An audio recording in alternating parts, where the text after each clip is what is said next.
get close to it.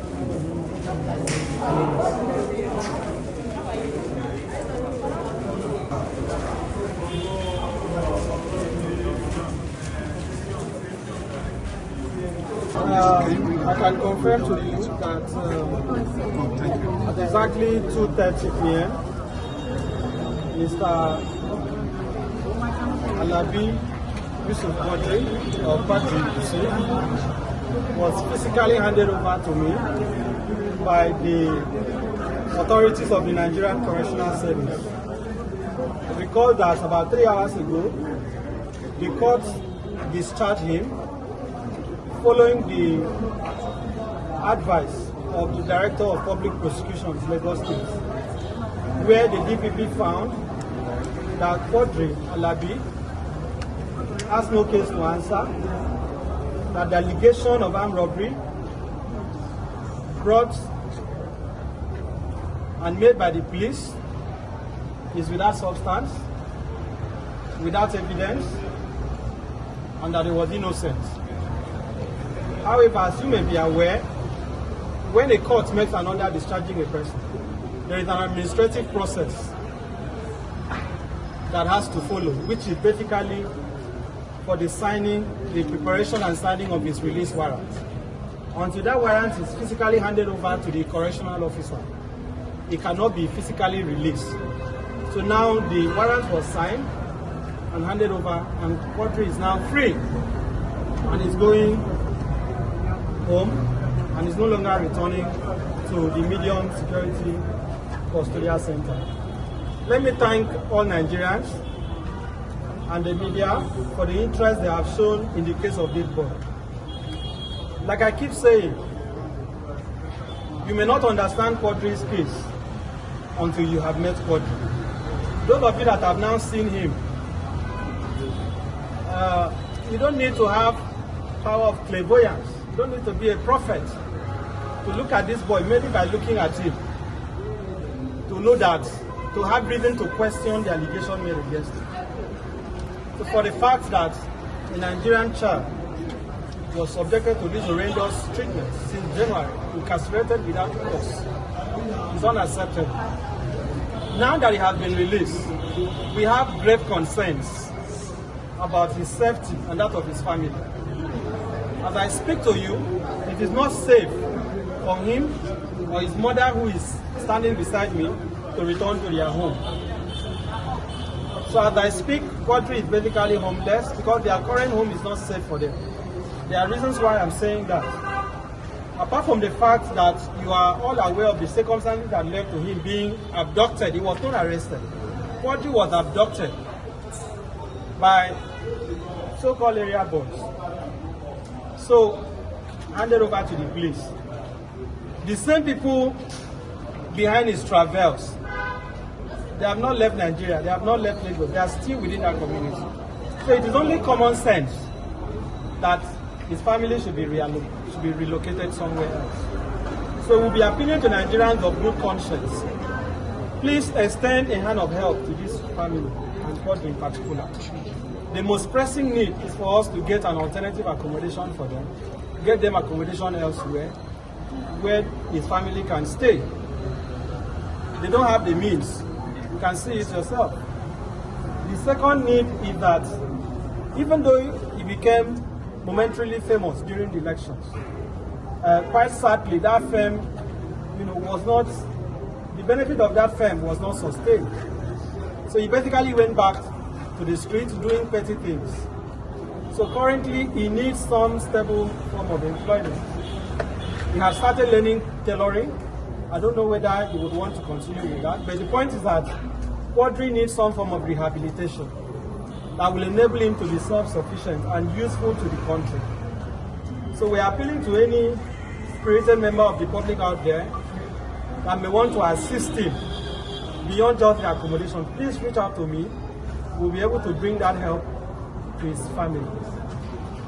And then lastly, I want to restate for emphasis, and I say this without apology, and I'm ready to say this before anybody in this country. I'm ready to say this before anybody. The divisional police officer of Amoguko divisional headquarters has to be removed. If the Commissioner of Police does not sanction him, along with the other officers who took part in this act of evil, what the Commissioner of Police Lagos will be telling Nigerians and the whole world is that the Lagos police now connive with criminal elements to abduct children and falsely frame them for armed robbery. So if the Lagos Police Command has no hand in this travesty, this abomination that has been done, if the IG does not consent to what has been done to Quadri, we want to see an immediate action taken against the officers who were behind it. We are not going to withdraw this demand. And as I have said, the police must also compensate him, and we are demanding for 100 million. Our last demand is public apology. If these demands are not made, we don't bluff. If these demands are not made within 14 days, I can confirm to you that I will be approaching the court.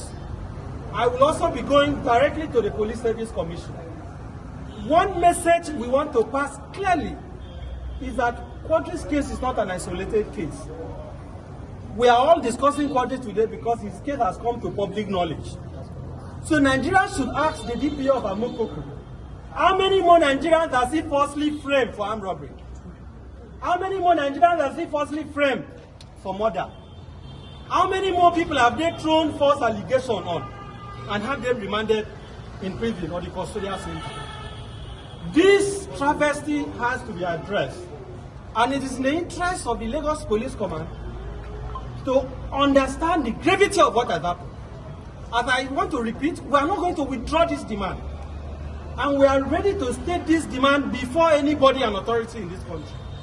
So I thank you once again for coming out, and I want to appreciate all of you who have stood by him, who have shown patience with this family.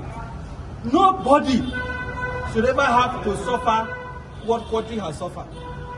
I, as a lawyer, you were aware in 2022, I went to prison for 1 month in this country because I took up a case against the governor. Yeah. So I have a practical experience of what it means to be wrongly incarcerated. And that is why nobody should be innocent. No innocent person should ever be made to spend a day in the prisons. Can we speak to Quadri about his experience in detention? Well, you can ask, but he may not be able to say a lot. Quadri, can you share with us what happened? Were you tortured? Did you come to under any form of abuse? What happened in prison?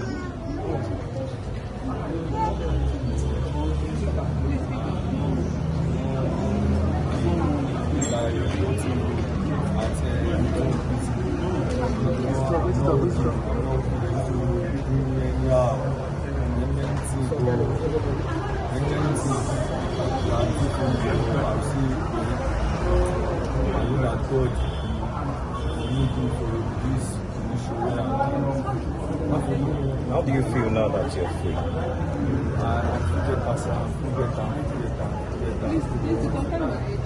How old are you? 17 years. What do you want to? What do you want to do now? Your lawyer has said that you learned tailoring, but what do you want to do going forward? You want to go to school? How do you? Can you let him learn? I want people should help my mother because she don't have anything, because they don't have anything she needs. Please, anybody can help me, please. And once you live well, you are staying, once you sleep well, please, anybody can help us.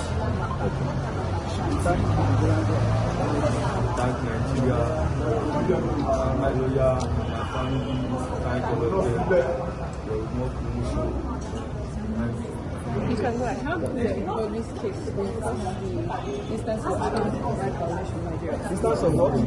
For this case, brings us child right violation. Well, there are many children like Quadri in our correctional centers.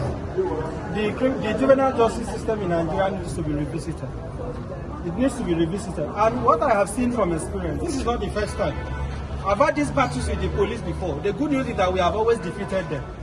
And this is not going to be an exception.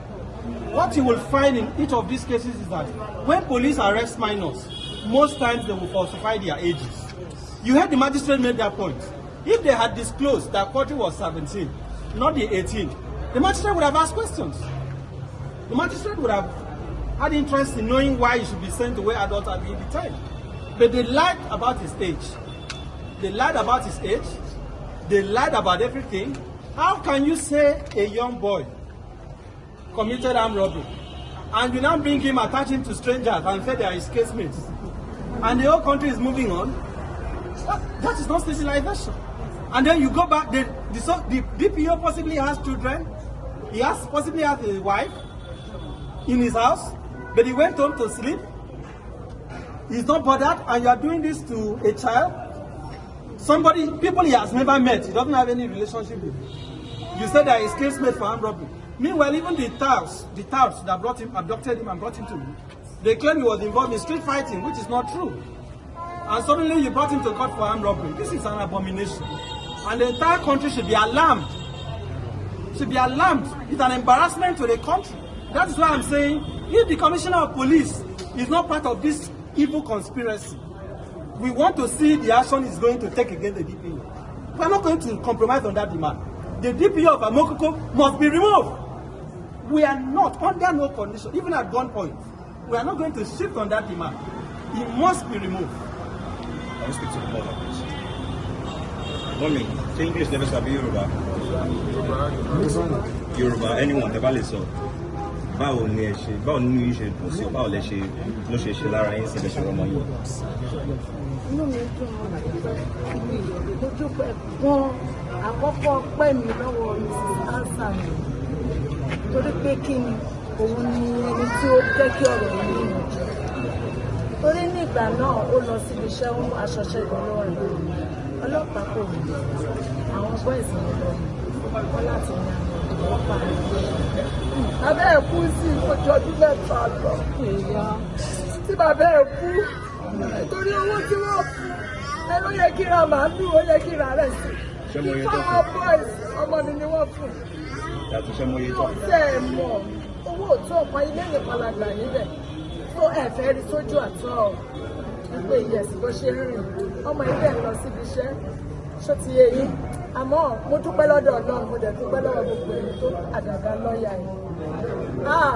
Èèyàn ni wọ́n, àwọn méjèèjì àti Peter Obi. Ọlọ́run ò ní pa báyìí ní agbára Ọlọ́run. Mọ́mí ṣàkọ́bí ni àbí ọmọ mi lè lẹ́bi. That's my last born. Last born mi ni. How many other children? Ọmọ mẹ́rin péré náà ni mo bí. Obìnrin kan ṣoṣo, ọkùnrin mẹ́ta. Kí lorúkọ yín mà? Mrs. Bola Alabi. Thank you.